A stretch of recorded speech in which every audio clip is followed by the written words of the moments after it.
This video is brought to you by the brand new movie RoboCop. What do you get when you turn this character's armor black and put him in a PG-13 movie? Not RoboCop, that's what.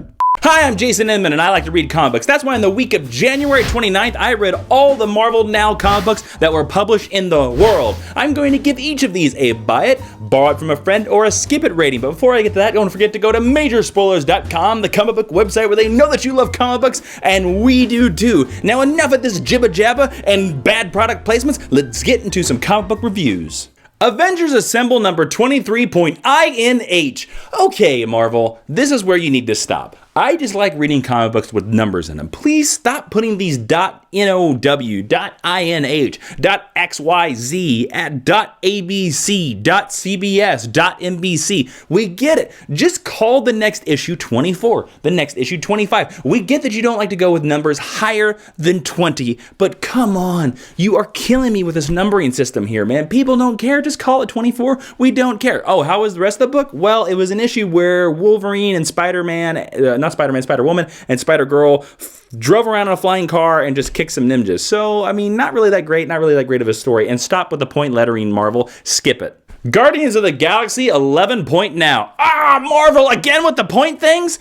Here is a dramatic reinterpretation of this issue of Guardians of the Galaxy by Brian Michael Bendis. I shall be playing every part. I thank you. Hi, I'm Tony Stark, and I talk and I talk and I talk to Rocket Raccoon. Hi, I'm Star-Lord, and I'm in a bar, and I talk and I talk and I talk to, I think it's Gamora, but it's actually a Skrull. Hi, I'm Angela. I'm a character from Image who should be in an Image book. Kia, I killed the Skrull. And then we meet the young X-Men. There you go, Guardians of the Galaxy 11 point now. So as you can see, not really much happened in this issue, but some beautiful art nonetheless, and Angela's character is kind of intriguing. So I would say borrow from a friend. Inhumanity number 2, a very interesting tale told from the point of Medusa, the grand patron, the queen of the Inhumans, who doesn't get many stories about her, because usually it's all about her husband Black Bolt, who's now in hiding, who's now thought dead. And, so it's nice to see that she gets to view the scope of how effed up the Marvel Universe is because of her husband. Before he decided to explode the Inhumanity bomb on the Marvel Universe, creating this giant situation that is just ruining everything because of him. I'm very intrigued to see where Inhuman goes. I'm also very intrigued to see what happens when Medusa meets her husband again. I think it's going to be an explode. It's going to be hair, tentacles versus voice. I wonder what song Black Bolt's going to sing. This is a great book. I really dug the story by Matt Fraction. I only wish it had better art. This is a borrow from a friend simply because of the art. MIRACLEMAN number 2. And the plot is set because we get to introduce it to the villain, who is, spoilers, Kid MIRACLEMAN. I am loving every issue of this. I wish every comic book was like this. I would love it if comic books came out once every 2 months and they were like 60 pages and it was like 4 stories in one. Man, this is great because I don't feel like my money is going away. I don't feel like spending $5 on 22 pages sometimes just doesn't work. It doesn't happen. It doesn't feel good. And if any of the comic book companies raise their price points, I think we're going to be in trouble, friends. And I love comic books so much, I don't want to see that happen. MIRACLEMAN or comic books like MIRACLEMAN are the brilliant way to do it. Take old stories, recolor them, slap some DVD extra features in there, and I feel like I'm getting a bang whiz pow for my buck. This is a definite buy. If you're not reading this, you are wrong, and you need a miracle, pun intended, to get you out of your reading rut. Buy it. Superior Spider-Man 26. You can feel that the end game of the Superior Spider-Man is coming on. It is happening. It is coming fast because not only does this issue feature a War of the Goblins, not only does this feature Spider-Man and the Avengers having an argument and fighty-fighty, it also features Peter Parker wandering through the mindscape of Dr. Octavius' mind, trying to figure out a way that he can escape, become the Amazing Spider-Man again. Brilliant. It was a brilliant choice to have all 3 different storylines with 3 different artists. You have Humberto Ramos brilliantly drawing some Goblin stuff. You have Marcos Martin brilliantly drawing some Peter Parker, and I forget, it is leaving my mind, the artist who is drawing the Avengers Spider-Man story, where Spider-Man quits the Avengers. Major spoilers, no pun intended there. That's a big fact. Brian Michael Bendis brought Spider-Man to the Avengers, so Dan Slott finally took Spider-Man out of the Avengers. Spider-Man is no longer an Avenger. we only have a couple more issues of this, and this really reminds me of an in-game storyline, kind of like, I don't know if any of you are Trekkies, but Star Trek Deep Space Nine did a very similar thing at the very end of its run. At 12 issues, pow, pow, pow, pow, pow, train moving along. This is the same way. I'm on a freight ride. I don't know how he's going to be able to tie up everything before this goes over, but Dan Slott's a genius, and he's rocking it. This is, in my opinion, the best Spider-Man has been in years. If you are not reading this Spider-Man book, then you are spider wrong, so spider by it. Thor, God of Thunder, number 18. Vine, let me telleth you, in the voice of Thor, the story of Thor, God of Thunder 18. We journey into the past, and we see some Frank Quitely art that is presented. It looks like colored pencils on my self skin, and I befriend a dragon, but then I have to killeth the dragon, and I become mopey on a log. It beeth single-issue storylines like this that promote character and make a character rich, I saith, and that is whyeth this booketh is a buyeth, forsooth. Wait, that's not a Vine! Thunderbolts number 21. The red team made of Red Hulk, Deadpool, and some other red people plus Ghost Rider go to hell, and they see Guido from X Factor, which is just kind of weird. And then the Punisher with his red chest and Elektra with their red loincloth go on a red date. No, they go on a blind date to try to kill a guy, to kill somebody, so I guess it could make a red date. It's a good idea, but it's very, very silly. It doesn't really work, and the art is quite bad. So I have to really give this a skip it. I apologize, but it's a skip it because too much red. Uncanny Avengers number 16. Uncanny Avengers number 16 is so action-packed that it needs some action music for me to even do a review. Maestro? Yeah, that's right. This is what it feels like. Okay, so Captain America and Thor, right? They're fighting a lot of people, right? Captain America, he's trapped on a satellite. Thor comes up there. He gets Captain America's shield. He throws it to Thor. To Captain America. I'm getting things mixed up. It's because I'm so pumped up and it's so action-packed. I haven't been a big fan of this series, but this issue is packed full of a faction. That's right. That means it's fast action. Faction. Fast action. Faction. Yeah, that's a giggle moment for you right there. Yeah.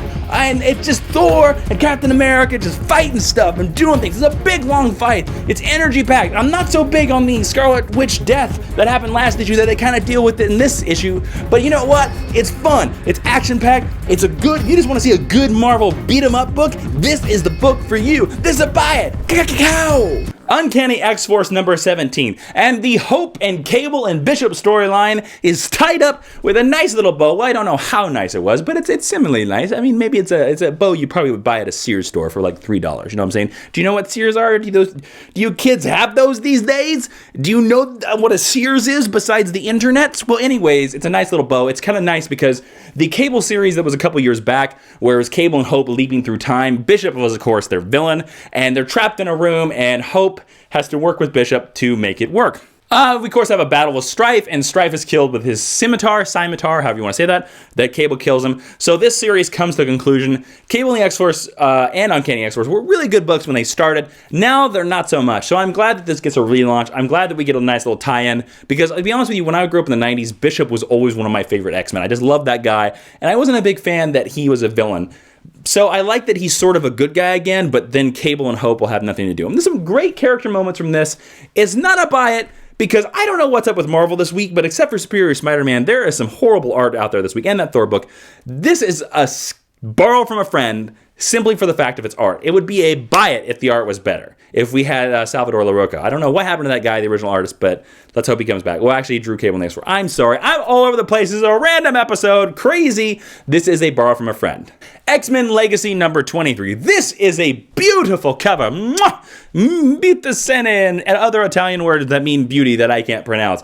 But then the book starts going crazy because Legion starts taking over the world. There's another bad artist on this book, and it just kind of goes kooky town. It doesn't make much sense because he goes all V'ger with a woman from Star Trek The Motion Picture, and that happens. So this is a skip it. And my pick of the week for this week, if you only have enough money to buy one comic book of all the comic books, my pick of this week is Superior Spider-Man number 26. Why? Because you get 3 storylines. You get a Peter Parker Spider-Man storyline, you get a Doc Ock Spider-Man storyline, and you get a Goblin storyline that has nothing to do with Spider-Man, but he's a villain of Spider-Man. So sorta, isn't it a Spider-Man story in the end? So haha, Spider. You got Spider-Man cubed in Superior Spider-Man. Go buy that book. We're only gonna have it for so many more issues, and then you're gonna have a nice little cool little thick hardcover collection of Superior Spider-Man that will be full of superior reading time when you're getting ready for your superior bedtime.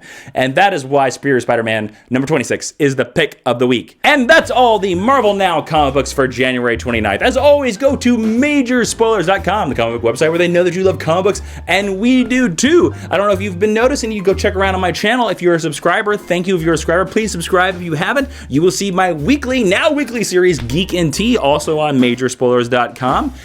This week, my guest was Sterling Gates, and we talked about his Werewolf the Musical. Next week, we're going to have a little secret. It's going to be about The Hobbit, and we do a little musical number in it, so get ready for that. Aha! And subscribe, please like and favorite this video. Comment down below. Tell me what comic books you're reading. Tell me what you don't like about this video. I love talking about comic books with you in the comments. I'm going to ask you all for a favor this week. If you all would please share this video to your other comic book friends. Get the word out. Get the word out. Yeah, this is more of a random video than normal, but that will do me a big favor, and it will do you a big favor, well, sort of, because it will let you tell your friends that you love comic books as much as I do. I love comic books. I never want them to go away. So the more we get the love of comic books out there, the better we shall all be. Thank you all for watching. I'm Jason Inman. Be seeing you. It was a great idea. I thought it was a really great idea. Because the tap dancing, essentially he would do a routine, and at the end of every routine, the flourish would be like a body part shifting. Oh, hello there. You joined me after the title screen. Well, I brought a beer. Hope you got something to drink as well. Join me as well. Please go watch Geek Tea. Share it with your friends. It's a great talk show. I hope you like it. You know, conversations that are geek. You excited about RoboCop? I am. Got this as a gift recently, and I love it. It's tiny RoboCop. Makes me want to sing a song to RoboCop.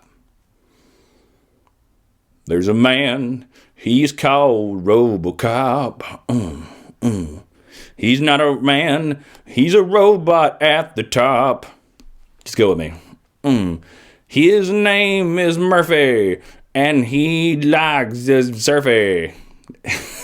No matter what you say, you can call him RoboCop. Boom, boom, boom. There you go. That's all you get. I'm sorry, that was a bad rhyme. I'm actually thinking about doing a RoboCop video. Not a live action video. That'd be too tough. You know how impossible it would be to build this costume? Impossible. It's hard. But anyways, yeah. How you doing? What are you reading? Tell me down below. Tell me down below in the hashtags. Tell me what you're reading. Thank you all for watching. I really appreciate that. Share some Geek and Teas, people. We got some interesting topics coming up. We talk about Arrow. We talk about Quantum Leap. We talk about The Hobbit.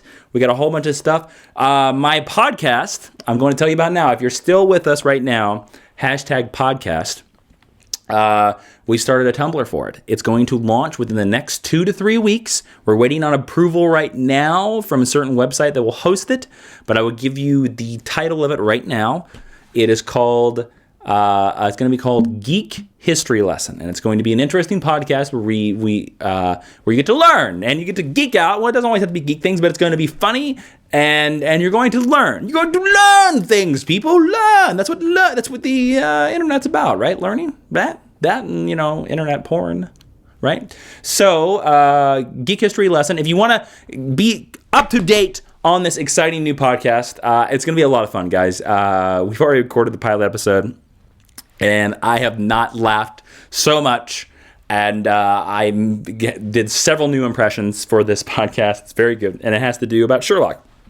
But if you want to be up to date, please go to our Tumblr, geekhistorylesson.tumblr.com. We're going to have interesting facts on that Tumblr. It's not going to be like a Tumblr that reblogs random pictures. No. You will learn stuff from our Tumblr. You will learn geeky things. It's already set up. You can go to there right now. I have a link down below. And as soon as the podcast launches, we're going to have a video on this channel, but it'll always be on there too.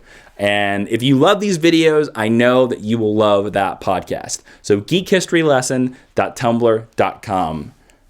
You guys all rock. Look at that head. So cute and deadly.